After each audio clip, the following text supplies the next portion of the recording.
हरकतींसाठी 21 दिवसांचा वेळ द्या, नाहीतर निवडणूक रद्द करा। मतदार याद्यांमधील घोळासंदर्भात ठाकरे बंधूंचं निवडणूक आयोगाला पत्र। हरकतींसाठी फक्त 8 दिवस देण्यावर ठाकरे बंधूंना आक्षेप। ज्यांच्या मागे तुम्ही घरंगळत जाताय तेच लोक उद्या तुमच्या नरडीला नख लावतील। स्वायत्ततेची शक्ती काय असते ही सत्ताधाऱ्यांना दाखवा। राज ठाकरे आणि उद्धव ठाकरेंचं निवडणूक आयोगाला पत्र।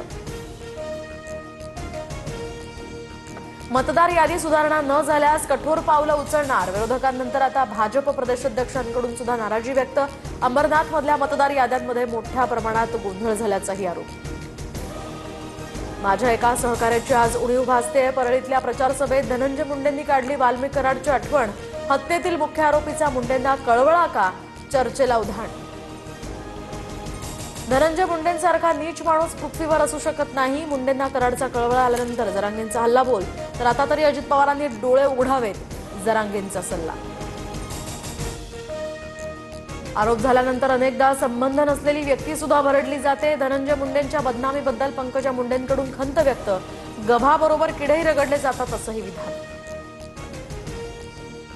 मंत्री पंकजा मुंडेंचा पीए अनंत गर्जेला 27 तारखेपर्यंत कोठडी, तर पत्नीच्या आत्महत्येला कारणीभूत असल्याचा ठपका।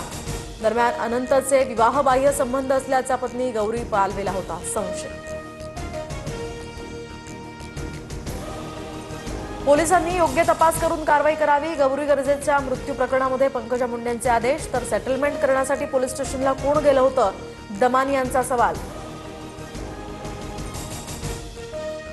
ज्येष्ठ अभिनेते धर्मेंद्र काळाच्या पडद्याआड, वयाच्या 89व्या वर्षी घेतला अखेरचा श्वास। विले पार्लेतील स्मशानभूमीत धर्मेंद्र यांच्यावर अंत्यसंस्कार। धर्मेंद्र यांचं पार्थिव पंचतत्वात विलीन।